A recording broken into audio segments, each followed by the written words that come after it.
Number one Ibble Dibble here. Hello, friends. Today we are discussing the infamous Mindy episode.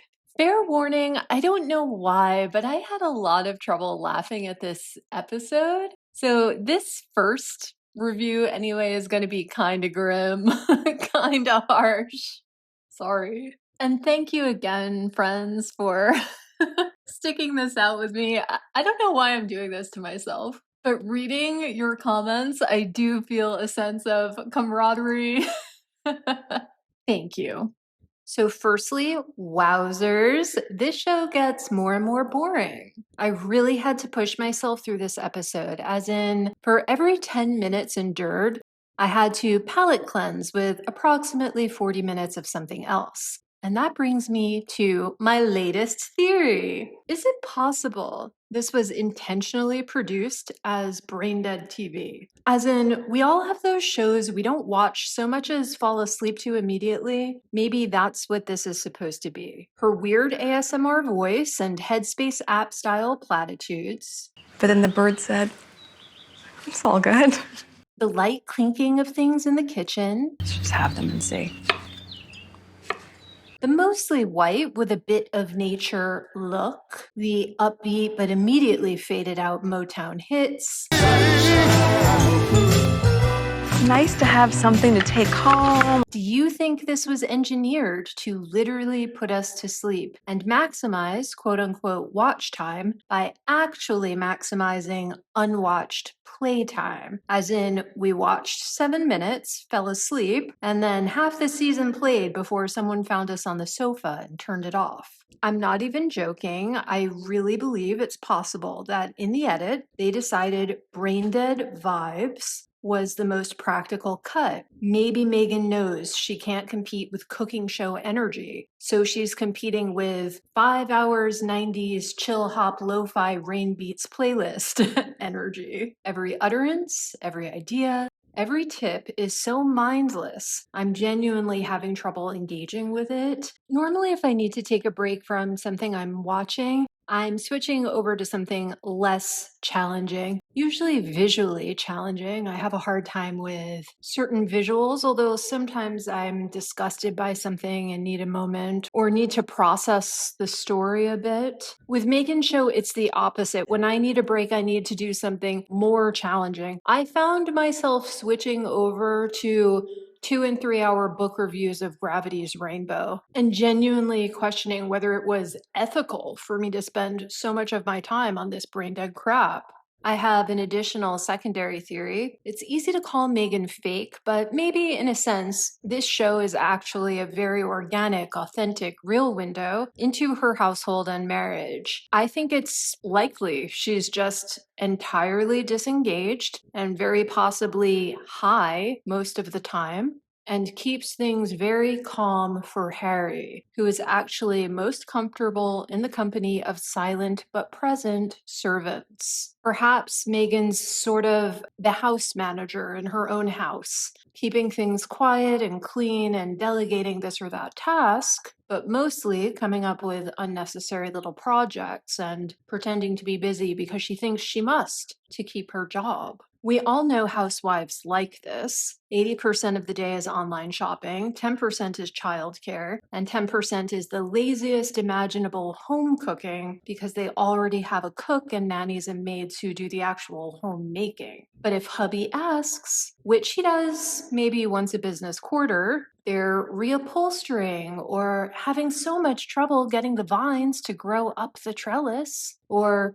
organizing something for the other moms who show up to the PTA meetings. When questioning his life choices, he'll inquire a bit more frequently, but in the end, even after seeing through it a bit, has decided to keep up appearances and maintain the peace. Maybe Meghan doesn't actually care if she's a flop professionally, as long as she can maintain the illusion for Harry that she's smart and energetic and trying, while spending all of his money and doing as little as she can get away with. There are people who run out whole decades of their lives like this because they enjoy the convenience or they're working on other things privately. They don't care to share with their partner. They want to be perceived as having a strong relationship and family. So they build something that's hard on the outside, but still fragile on the inside. Something where success inversely correlates to tolerance for minor deceptions. He seems to be in total denial about it, but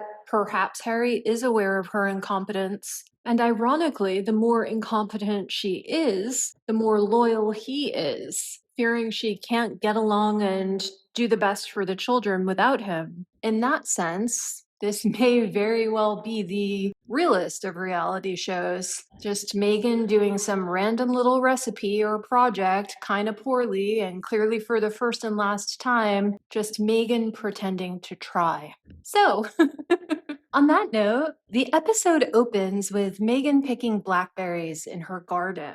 This is sort of what inspired my jam and preserve making. Note that she doesn't say her spread making. There seems to be this idea in the ether that Meghan's mystery spread and honey comes from her house. But she never actually promises that. She just does everything possible to insinuate it. It's quite sleazy. She does this a few times in the episode. Is this the preserves? Yes! The homemade preserves? Yes, I have new flavors for you too. I have raspberry and peach now, so I'll send you home with some. Homemade, you say?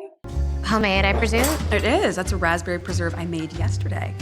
If you're not yet convinced of Meghan's intention to deceive, she proceeds to straight up lie about the United States legal standard for labeling something jam or preserve. You know, technically it can't be called jam because jam has to be equal parts sugar and fruit. I just don't think you can taste the fruit that way, so I have... Her physical gesture is clearly meant to indicate that she's using way less sugar than fruit in her recipe. But of course, that's simply not true. We've all seen the mixed reviews, but in the interest of objectivity, I wanted to choose one to use here from a food reporter that has no history of commenting on anything Meghan, in a publication that has no history of commenting positively or negatively on anything Meghan. Here is the Yahoo News TikTok review. We got our hands on the raspberry spread. So here's another red raspberry jam from Stonewall Kitchen. And then from Wegmans, we have red raspberry preserves. If you're not familiar, Stonewall Kitchen produces Ina Garten's food line. And Wegmans is a nice, but not super luxury supermarket on the East Coast of the US. Well, let's see how they all line up. Okay, this is the magic. This little jam right here. Oh, spread, excuse me. It's super liquidy. Like, look at this. This is gonna be a messy eat. No, I can't pinpoint exactly what this tastes like and what it smells like. It's not really raspberries. It's like a little sour out of 10. I'm gonna say a 3. Same thing from Stonewall Kitchen. Oh, so much better. This is raspberry. This is what raspberry tastes like. It's really sweet, but so I'd give it like a 9 out of 10. Grand finale, we're gonna do the Wegmans red raspberry. See, it's not dripping off the toast at all, like the As Ever one was. It was like slimily dripping off onto the plate, and this one, it just holds. This is a 10 out of 10. It tastes good. It's not too sweet. It's perfect. This is my jam.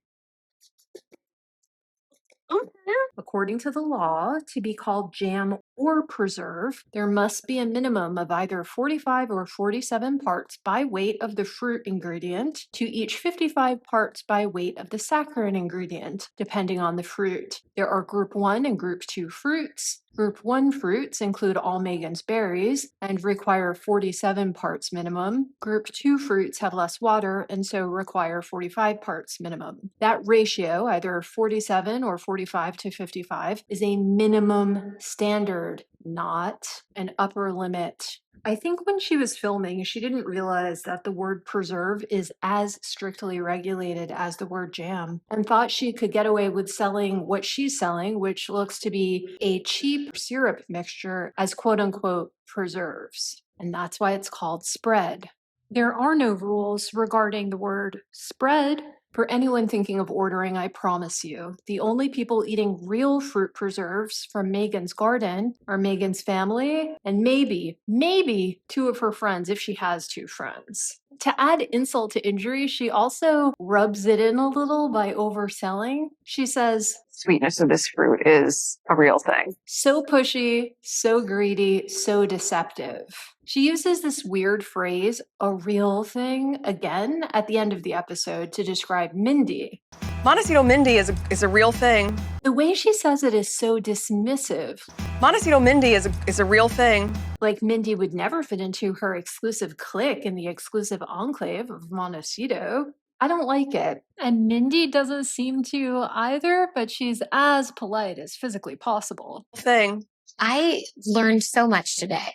Like how much condescension you can endure from an idiot without slapping them. And now we know that if Meghan ever calls something a real thing, she actually means it's a fake, nasty thing she's lying about. Not to call Mindy fake and nasty, though her continuing to associate with Meghan makes me wonder. She's just way too willing to sell way too hard for Meghan. When I received that in the mail, a box of your preserves, Yes. it was probably one of the most glamorous moments of my life. It was extremely good. And a lot of people asked to taste it. And you know what I told them?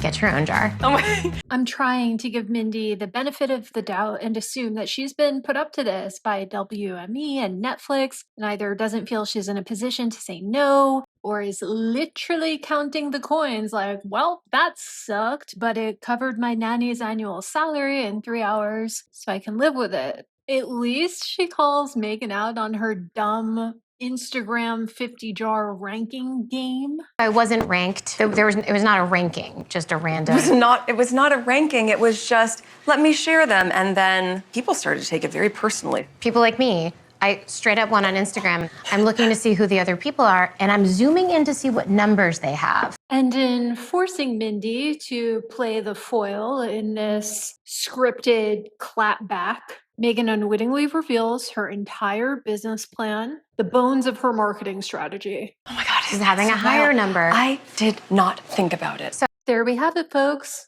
She doesn't think about it. Her vibe is brain dead and her tribe is frenemies.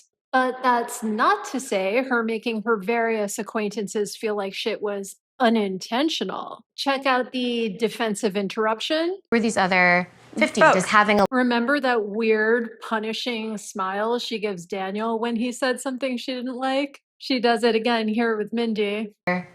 50 Oh. just Like she hates them so much she has to pry her lips apart into a smile. Another thing I noticed in this episode is how she doesn't really laugh. She doesn't even fake laugh. She rather scoffs at Mindy. one of the most glamorous moments of my life. But then it was not a ranking, just a random. I straight up went on Instagram. I'm looking to see who the other people are. Get your own jar. Oh my. She thinks she'll sell her crap by making prospective customers feel like they're rushing her sorority. I think she's going to find out very soon that adults, popular socialites, and workaday dweebs alike don't have time for this. What do you think? Let me know in the comments below, and I will see you eventually for part 2. Toodles! Don't forget to like, share, and subscribe.